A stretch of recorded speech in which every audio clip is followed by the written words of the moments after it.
Hey everybody, it's Missy and April, and this is SheelaNaGig.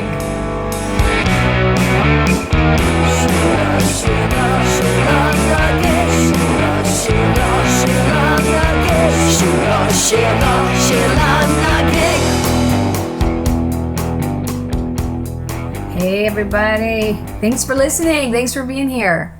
We hope you're doing well. We appreciate you tuning in and your questions. And your Sheilas. Thank you for your Sheilas. Yes, we get such great Sheila recommendations. We do. And of course, on SheelaNaGig, kind of our thing is giving ladies the life they deserve. Sometimes it's somebody you've heard of, and sometimes it's somebody you haven't heard of, but should. Yeah. So, we find these stories really inspiring. We take a lot of deep dives. And we're always just excited to share our Sheilas with you. Yes, we are. Yeah, we are. But how are you doing, April? I'm doing well, thank you. Yeah. How are you doing? I'm good. What's your daughter doing in New York?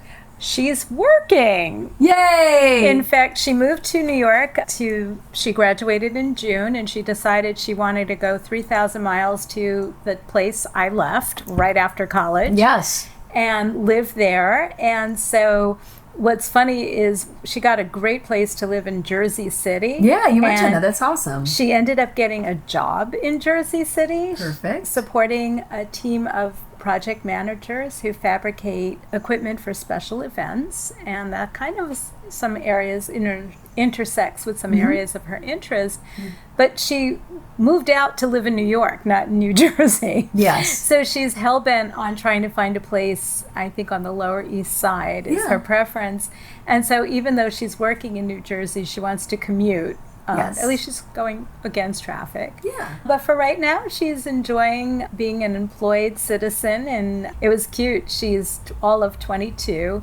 And she was saying that somebody from work drove her to Trader Joe's to go grocery shopping. And from there, she was able to walk home. And I said something about, oh, isn't that great? You're making friends. And she looked at me like, friends? We're FaceTiming. She goes, that person's 26. You couldn't, if you're 22, you can't possibly be friends with somebody who's 26. No, that's just a bridge way too far. Right. But she seems to be doing well. Yeah. We're very proud of her. Oh, I bet you're proud of her. That's so awesome. Yeah, got a lot of guts. I love that. Yeah. I love that. I have my high school boyfriend coming to visit. I'm super excited about that. Yes, I heard about that from your husband. None other than your husband. Yeah. Well, I always say I'm friends with all my ex-boyfriends, and out of all of them, he is my husband's favorite. Ah, well, I'm glad the fave is coming. Yeah. He's great. And, you think about the person you lose your virginity to. I don't know. Oh, the person like that guy. Yeah. Who and, knew? And I'm just really grateful because he's such a good dude. Well, you realize now I have to meet him. You should meet him. Because I didn't know that he was the one. He's the one. But he's also the only guy that ever broke up with me. And he broke my heart. Ooh. And after that, I decided right after that I would never be broken up with again, and I would do all the breaking up, which I have done. Well, congratulations. But he's the one dude that broke up with me. Well, I have to meet him and ask him why. Yeah, why'd you break up with him? What was going on? What were you thinking? What's the deal? Yeah, exactly. Right. What were you thinking? You totally missed out. No, he's got a wonderful wife. He has a wonderful wife, Deanna. And a wonderful life. And he's awesome, and he's a great banjo player and musician, and he's coming out here for a music conference. So I'm just thrilled. I'm thrilled. I know we're going to be reliving lots of memories. Hey, well, there's a lot of stories. He and I have a lot of stories. I'm sure. And every time we talk, he reminds me of something I completely forgot about. And I'm always like, oh my God, I forgot about that. And there's a lot of good stories. So I'm excited. Yeah. Well, fun. Yeah. Great. But today, everybody, we enjoyed doing this episode so much about, things women couldn't do in history. And particularly before the 1970s, most recently. Yeah, and some of them I think were further back than, I don't know. We did 2 episodes. We did 2, yeah. And it was fascinating. It was fascinating because sometimes you forget that we actually have come pretty far. Yeah, in fact. And that doesn't always feel like it. I'm working on a team of Sheilas right now that was inspired by one of those 2 episodes. Yeah. That's awesome. Yeah. So I don't know. I just got both of us kind of thinking, and we decided to just do an episode today that kind of harkens back to that. Yeah. And we're talking about prior to the 1970s again. Mm-hmm. And in particular, we're talking today about marathons. We're talking about what did you want to call this episode? Women on the Run. Women on the Run. I love it. Yeah. I love it. Women on the Run. So, Yeah, so we got some women on the run today that we want to tell you about. And yeah, let's look. It's a beautiful day here in Los Angeles. Oh, by the it's way. gorgeous. Isn't it nice? Yes. Up here. And did you notice some of the leaves are actually turning? Ooh. Yeah. Yeah. We don't really get leaves turning here in LA, but we'll take our little orange and red, just a little occasional leaves. Yeah, it does feel a little bit different in the fall here. Yeah. You know, it does feel a little bit different. There's a new sense. It does get a little bit cooler. Yeah. I do miss the Midwest this time of year. I do miss the change of seasons. You know? Definitely. I do. You know? You don't even need a coat to go trick-or-treating. What the heck? Coat? I think it might be 90 degrees that night. Exactly. It usually is just hot. Yeah. Oh, and by the way. Yes. Our daughter gave us the big heave-ho for trick-or-treating this year. You can't go trick-or-treating with your 11-year-old. She's 11. No, she's 12. 12. She acts like she's 15. So I know. I'm always deducting some years. I know. She's 12. But she's going to be 13 in January. Most of her friends are 13 now.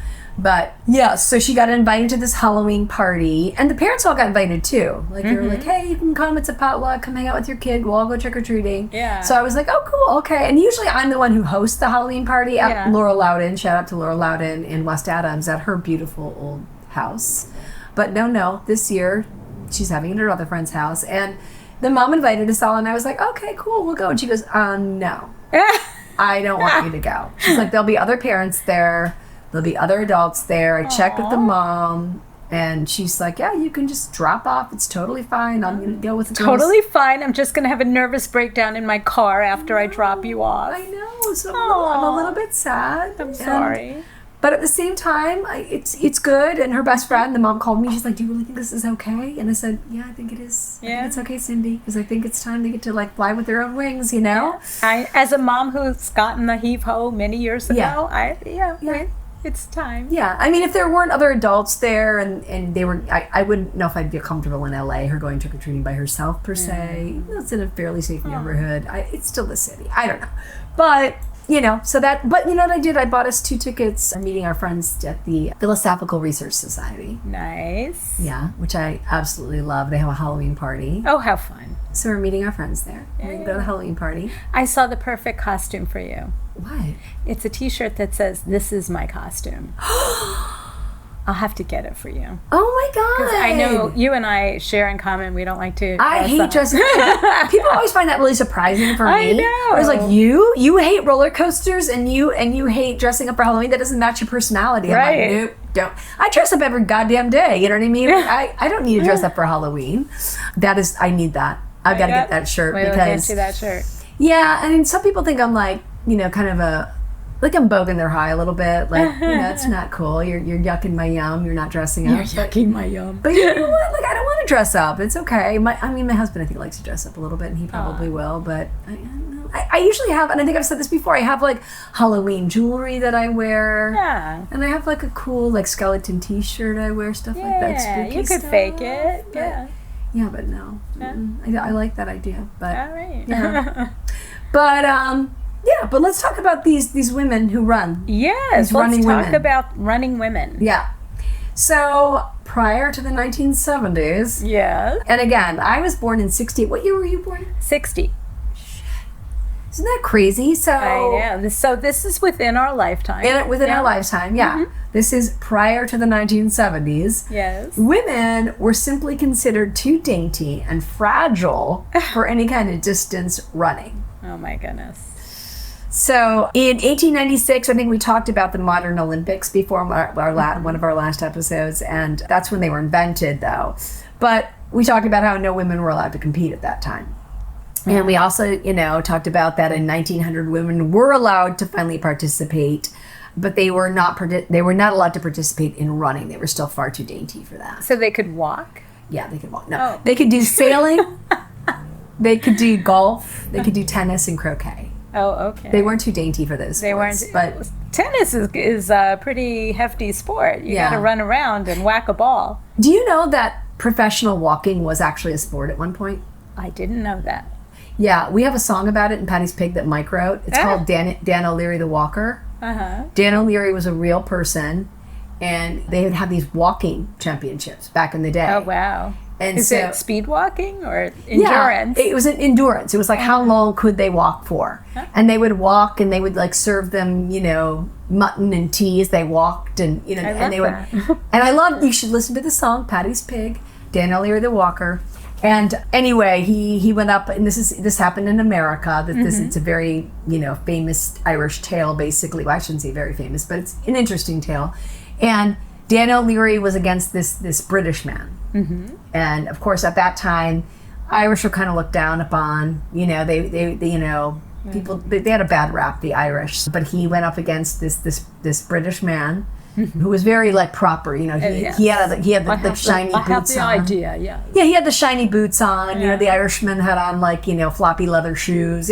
There was he had it all going on. But Dan O'Leary the Walker wins the race. And it's a big celebration, for the Irish people. All right. Now, the crazy thing is he wrote this song probably 5 years ago or something, and I said to him, you know what's going to happen? The O'Leary family's going to reach out to you. They're going to hear this song. Happened last week.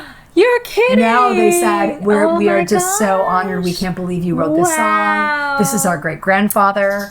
This is so amazing. What a wonderful song. We are so delighted. We are so honored. Isn't that cool? That not only is that cool, but you know how our podcast usually ends with our theme song? Yes. I think tonight we should end with Danny O'Leary's walking song. Oh, let's do it. Letit's do that. All right, we're going to do that. We're doing it. Yeah, you can hear Dan O'Leary the Walker. Yeah. I love that. Oh, that's such a good idea. Because, even though it's a man walking, it's a professional sport. It's walking and yeah, anyway. Okay. Yeah, okay. I love that.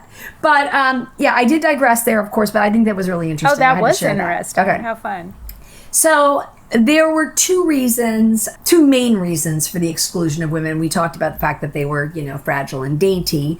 But a lot of experts claimed that women's health would be damaged.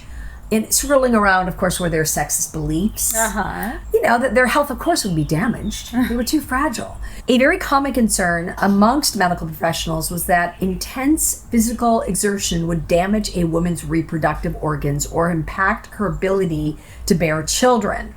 Others claimed that women couldn't tolerate heat well or handle the extreme exertion of long-distance running, and some actually feared that a woman's uterus would just fall out. Would fall out while she ran. Yeah, it would fall out.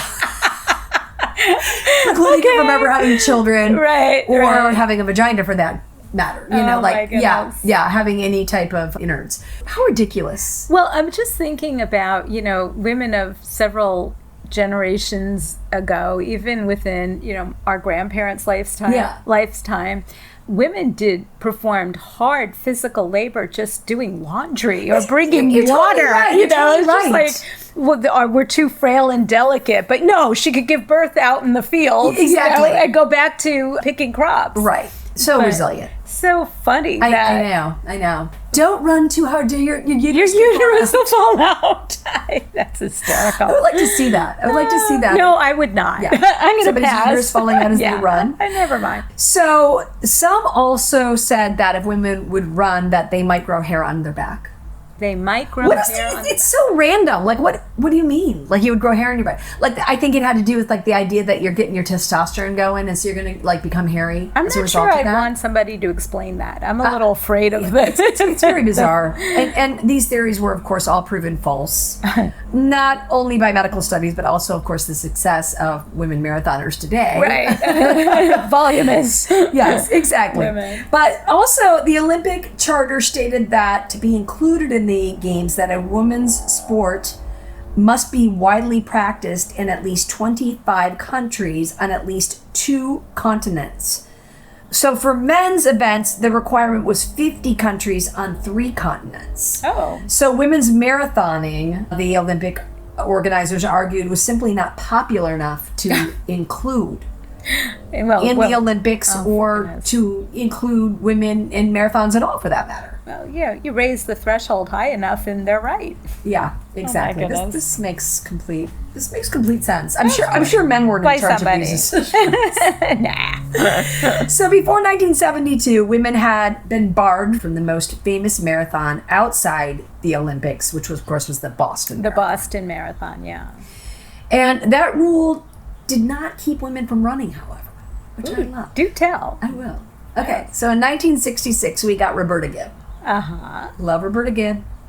She hid behind a bush. She hid behind a bush. I just like, it's so cinematic. Like when I think about this, she hid behind a bush at the start of the Boston Marathon, and then she snuck onto the field and she finished the race. And she was wearing Bermuda shorts and a hooded sweatshirt to obscure her gender. And she also had on a bathing suit because the sports bra hadn't been invented yet. Oh, wow. So she thought so she had that would to help give her a contain the little support. girls. Yeah. Yeah.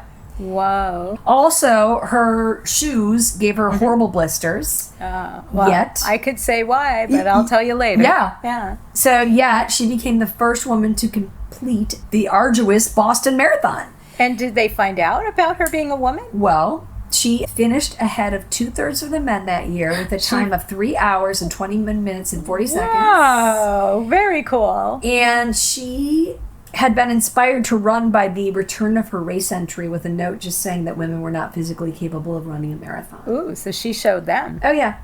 So she said she hadn't really intended to make a feminist statement per se. She just wanted to see if that was true. Yes, but what she said was, quote, I was running against the distance, not the men, and I was measuring myself with my own potential. Well, good for her, and I bet you her uterus didn't fall out either. Right. I don't think it did. I think she still had her uterus afterward. But yeah, so that was pretty amazing. Yeah. And I think that they did realize that she, when they were doing the times for people, I think they realized then. And of course, she had placed pretty well at that point. Yes. It's too late. And her uterus didn't fall out, so. Can't stick that toothpaste back in the tube. What could this mean? The following year, number 261 in the Boston Marathon was assigned to entrant K.V. Switzer. In lieu of the pre-race medical examination, Switzer's coach took a health certificate to race officials and picked up the number for her. Okay. Smart go around. Yep. Smart go around. Not until 2 miles into the race did officials realize that Switzer was a woman. Ooh. 20-year-old Catherine Switzer of Syracuse University. Race director Will Cloney and official Jock Semple tried to grab Switzer and remove her from the race. You're kidding. Physically grab her? Yeah. You can see pictures of it. You can see. No way. It's hilarious. Yeah. No way. Look it up. So then when they couldn't really get her, they tried to rip her number off her back. But her teammates from Syracuse fended them off. All right. And go team. What do we call these? Support bros. Support bros. The support bros got in there with the body blocks. All right. So she was able to finish out. Woo. And she finished the race after the race timers had stopped running in 4:20. And Switzer had not used her initials on the entry form.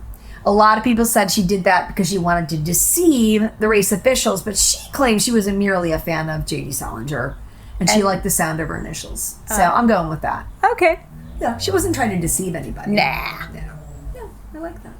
So while Switzer was creating a stir, I like that Switzer was creating a stir. Was creating a stir, yes. With her unauthorized entry, of course, Roberta Gibb, as we talked about before, ran the race again. Ooh. And this time, she was being forced off the course just steps from the finish line. Her time would have been 3:27:17. Wow. Wow. Yeah. Oh, boy. Yeah. But, as they're running her off the course at the end of the race, she's already proven that twice that women can not only run, but excel. Yeah. Those are great times. Yeah. But, the second time around, they tried that. They did. They succeeded, and that sucks. It does. But again, the photographs of these race officials chasing after these women, it appeared in national papers the next day. I love that. Good. And it really brought the issue of women's long distance running to the public. And again, if you have not seen those photos, they're ridiculous. Look them up. I have to. Yeah. Men, you should be ashamed. The male race officials, of course, defended their actions, saying that they were only enforcing the rules that forbade men and women from competing in the same races. And it barred women from races of more than 1.5 miles. Wow. That's crazy. Yeah. So Switzer said, of course, quote, I think it's time to change these rules. They are archaic. And Switzer's story and the surrounding publicity had made the quest for equality in road racing for women a political issue suddenly. Oh, my. Yeah. So coming as it did in the midst of women's liberation, Yes. it galvanized women in the belief that it was time, as Switzer had suggested, to change the rules. Uh-huh. The 70s were kind of an exciting time in that way. They were. They really were. I mean, yeah, it was a time when women were going into the workforce for the first time in droves. Yes. And divorces, of course, were skyrocketing. My parents, which I've talked about before, yeah. Yeah, and so what we call a women's liberation wasn't just a right that women should have inherently had as human beings, but actually required as head of households and as dynamic human beings who have a lot more to contribute than making dinner. Yeah, absolutely. So, yeah. And I remember from the time I was very young, my mom would always say, you can be anything you want to be. Anything. And she said, I always wish that somebody had told me that. Because I didn't know that was the case. But I promise you, you can be anything you want to be. And she'd say that to me almost like every day. I'd get to the point of like, beautiful. Okay, Mom, All right. thanks, all right. But in retrospect, It was very important message. Right. And I think it was a really new message. I think that for her to say that at that time was like pretty empowering for her too, that she got to say this to her daughters. Oh, definitely. Definitely. My mom's saying was women can have it all, meaning marriage and family and career. Yeah. And, of course, she didn't address the whole exhaustion thing. Right. Or being But overextended. she was head of household, your mom. Well, she was the breadwinner Yeah. of the household. Often she worked when my father didn't, and when my father did work, she always earned more. Right. So, yeah. Which is really unusual for that time. At that era, definitely. Yeah. But, slowly, though, those rules, began to change in the 70s. And on August 31st, 1971, Adrienne Beams of Australia became the first woman to run a sub-3-hour marathon, smashing that barrier with a time of 2:46:30. Wow, that's amazing. And in 1972, women were allowed to compete officially in the Boston Marathon for the first time. Woohoo! And that year, 6 women also were allowed to run the New York City Marathon on the condition that they start 10 minutes before the men. Because they needed that. But at the gun, this very famous moment, they all sat down in protest. I love that. Isn't that cool? Wow, that's great. Yes, that is awesome? totally cool. Yes. Yeah. Good They were for like, them. We don't need this 10 minutes. No, thank you. I'm just going to sit no our asses here until the handicaps. 3 starts. Yeah. Love it. Me too. So one of the stereotypes that has existed, of course, is that, women also, under all circumstances, are always slower than men. But today, and, many races, those speed gaps are really starting to shrink. We're seeing now. And according to today's world records, women run a 25-second slower mile than men. Well, that's not terribly significant. No, that is not significant. And women are only 1 second shy of men in the 100-meter. Wow. On average. Wow. Yeah.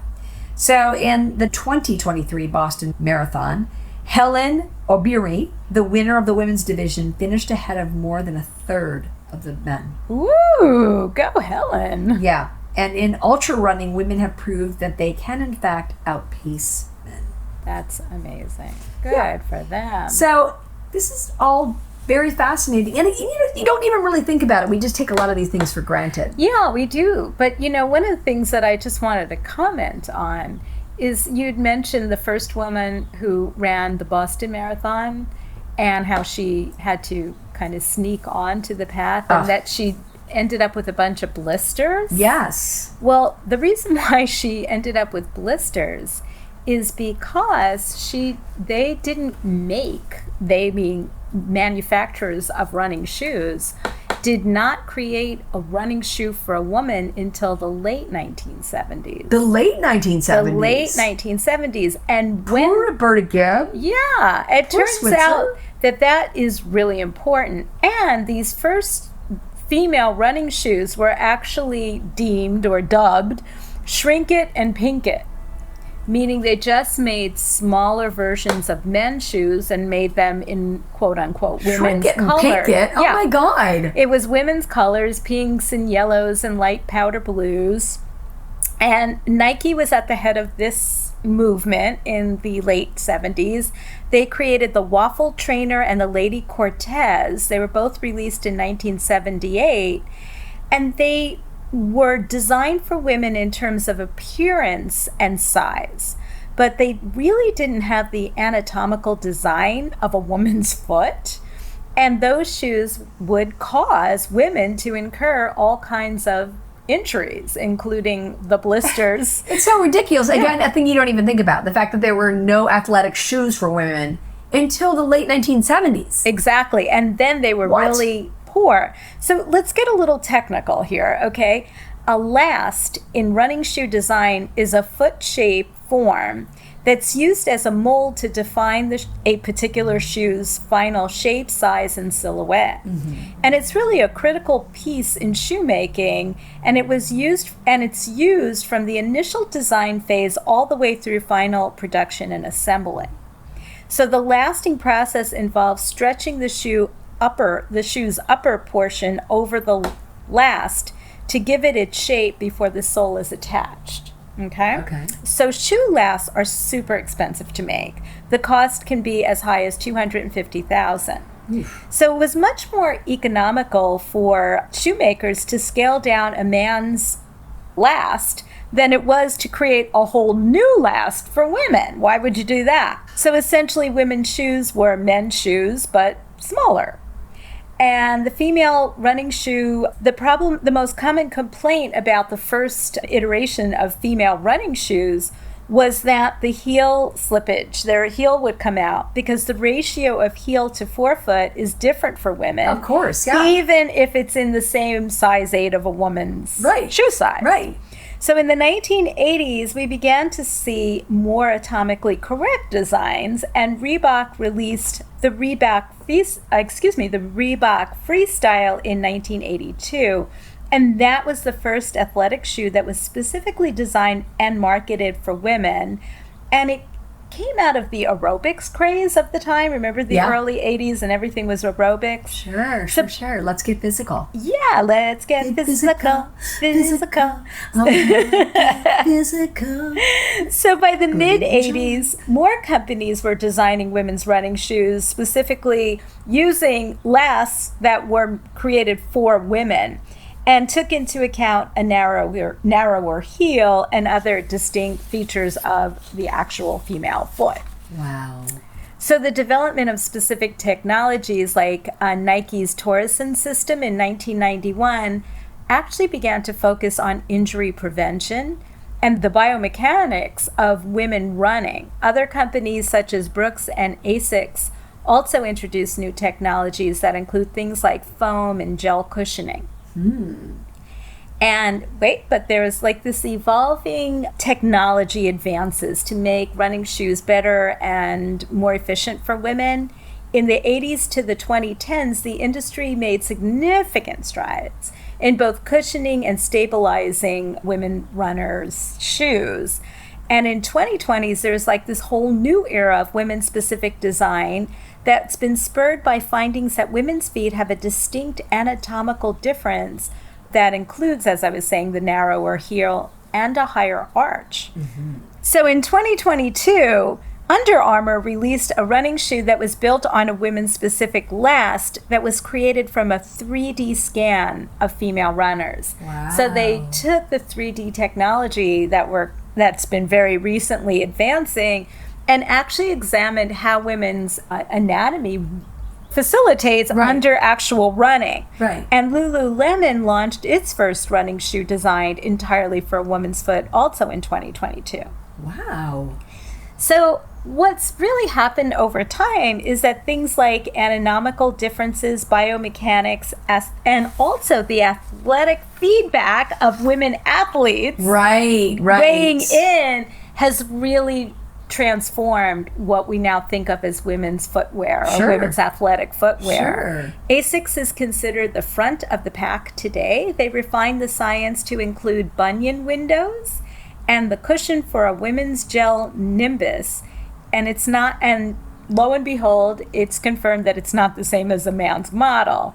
And they're also trying to accommodate for the fact that a woman's foot, now this was interesting, a woman's foot changes during her menstrual cycle, and this affects her stride and strike pattern. And they also believe the pronation pattern of a woman is different from a man's, and that women in general pronate later in their gait, so the emphasis on slowing the rate of pronation should be shifted towards the mid or forefoot. Who Wait, knew? what's pronation? What does that mean? Pronation is of the foot refers to the inward rolling motion of a foot as it strikes the ground during walking and running. Oh, So okay. we think back to those brave women who wanted to run marathons and didn't even really have the footwear to protect them and to preserve their health. Right. I mean, it really does make them amazing Sheilas. Yeah, it does. Well, it's like the night witches. Yeah. Remember they had to wear men's boots, like shoved with like Right. newspaper They inside shoved because they stuff- didn't make any boots for them. Exactly, and they could step right out of their boots if they didn't Right. stuff them. Right. And it's kind of funny because I still remember my first pair of athletic shoes. Do you? They were brown. They were boy shoes. We got them at JCPenney Yeah. where we got like all of our shoes. Well, how old were you? I think I was in kindergarten. Well, yeah, because they didn't make female Yeah. athletic shoes. I was in until- kindergarten. Was it Sears or maybe it was JCPenney? Maybe it was Sears. One or the other. I just know our neighbor, Mrs. Flory, worked there in the shoe department. So we would always go and see Miss Flory, and then she would help us with our shoes. And I really wanted a pair of athletic shoes. My mom used to make me wear saddle Oxfords, black and white, like saddle Oxfords. I was like, I want a pair of, what do we call them? Gym shoes. We called them gym shoes. I want a pair of gym shoes. So I went and I got this brown pair of shoes. And I still remember them. I remember them really well because it's the first time I learned how to tie my shoe. Oh. And I was wearing those shoes. Very cool. And I can picture it. I was with my sister Jenna, and we were in my room, and I had my foot kind of up on this little cedar chest, and she was trying to teach me how to tie my shoe, and then I got to do it. Whoa. And it was really like empowering, exciting. I was very happy. But those were like my brown Well, I have to ask. gym shoes. How did you feel about wearing boys' brown gym shoes? I think I didn't mind because I think I was a tomboy. So you weren't into pink. I wasn't. Like, I was definitely more of a tomboy, and I liked kind of, I've told you before, I was like the first girl safety at my school. Right, I was the yes. first altar girl at my church. Like, I was always trying to, like, push the norm, push the envelope, like, like, I can do anything a boy can do. I can wear anything a boy can wear, but do it better. I had this, Yeah, and I think about that in context to what we've learned about shoe at women's feet and shoe innovations and technology.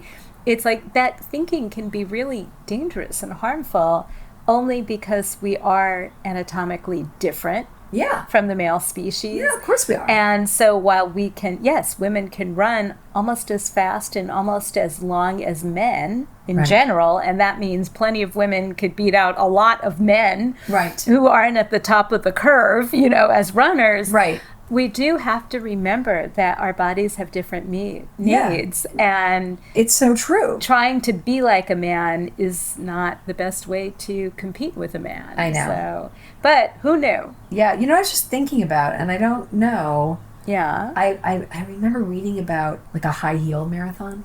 A high heel marathon? Yeah. Woo. Yeah. Wait, I just found it. Okay. Yes. And the runners all compete in high heels. And let's see. Oh my gosh. Wait, let's see. And it's for, this says that it raises awareness and funds for victims of domestic violence. Ooh. Oh, that's awesome. And it's called the High Heel Marathon. Oh my gosh, it's true. Because you said that, I was like, wait, I think I've heard of this high heel marathon thing. But men have to do it too, which I love. It's yeah. So. And did they spell heel H-E-E-L or H-E-A-L? Oh, I would like heel better, but I think it's H-E-E-L. And then here's Runner's World. Man runs a marathon in a pair of high heels. Ah, I love it. I love that, right? Well, Yes. every man should be forced to wear, oh my God, look at this picture. April, I wish everybody could see this picture because, check that out. Oh my gosh, they have a dude running not just in high heels, but in red stilettos. Yeah. Okay, now we can start putting stuff up on our website. We're going to put that up on our website. We have to do that. And there's another one behind him. Look at that. So this Wow. this is pretty awesome. Wow. Wait, and this dude, his name is Curtis Hargrove. He's run 310 marathons on stilettos. Oh my gosh. Isn't that Wow, crazy? that is crazy. Love that. And might I dude. say he has wonderful knees? Yeah, he does. He does have good knees, doesn't he? Let's objectify him a little. My husband has really delicate ankles. That's Does always he? something. Yeah, that's something like early on. I'd be like, "Look at your delicate ankles." Oh, What- that's where-" funny. Yeah, he has these really delicate. And then I great. remember one time we were playing a gig and we were walking along and it was like, at the Rent Fair or something. So he was wearing shorts and I said, "Look at Mike's style." And my whole band was like, "Wow, Mike, you really do have delicate ankles." I'm sure he loved that. Yeah, he does. He did. He loved it. So he does. He would probably look at it in heels. I've never seen him in heels, but yeah. Thank you for listening. It's a little bit of a shorter Yeah, this episode is a shorter today. episode, but I was so fascinated by your research. I thought And yours as that- well. And it just kind of went hand in hand. We realized we kind of needed to create our own episode Just about just for this. shoes and marathons, Yes. just for, running. For women on the run. Women on the run. Yeah. Have you ever run a marathon, April? I actually trained for marathon. You did? And- Tell me this. When was that? Yeah, was it in the late 80s? No, late 90s. Okay. Late 90s. I joined a group that was preparing to run for the marathon. And I think the most I ran was 7.5 miles, which I was really proud of. Wow. But of course, a marathon is like 20. But you did it. Yeah, I did 7.5. And then at the time I was trying to get pregnant, and my doctor did feel like I shouldn't do that, which I'm not sure if Well, that your was uterus could have fallen. my uterus could have fallen out. So I did. I stopped running, but a friend of mine who I had joined with actually did run the marathon. Oh. And I remember we stayed the night at the Biltmore Hotel in downtown LA. Oh, how fun. And that's where the start school. of the LA marathon was. And we stayed all day long and watched her run on her return. She Oh, completed it. That's so cool. And then I remember we went out to dinner, and she could barely walk, but she ate like a horse. And yeah, I was going to. It was a plan of mine, and I definitely, literally took some steps to do that. That's so cool. How about you? Did you ever run a marathon? No, I have never run a marathon. I will say I was a sprinter in high school. I was on the track team, and I was a sprinter, and I was really fast, actually. Wow. And then I screwed up my knee. Were you wearing the right shoes? Probably not. And I'd tell you, what I've learned about the right shoes is you couldn't have worn the right shoes until now. Right. I mean, the technology is really... Well, this would have been, let's see, I graduated in 86. So this would have been early in high school.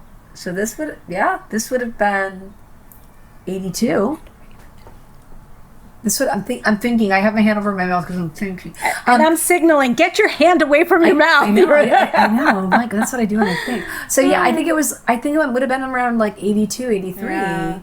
Yeah, they were just starting to make women's You're running right. shoes. You're right. That's a good point. So Yes. think about that. But Exactly. I dislocated my knee and I couldn't sprint after that. Yeah, it'd be interesting if we could do some research on women's injuries from running over time. That is true. Yeah. Yeah.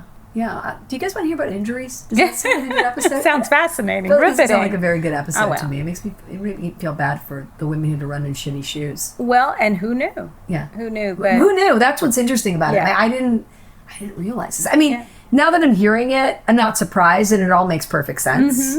yeah, But I didn't know. pink it or shrink it. Pink it and shrink it. Yeah. Pink it and shrink it. Yeah. Wow. Yeah. That's interesting. Yeah. Well, thanks for listening, everybody. We Yes. really appreciate it. As always, we appreciate you being here and being part of the fight, being part of the conversation. Until next time, Fight on. fight on. Thanks, All ladies. right. Bye. Bye. The blue-blood Edward Weston was the man to beat.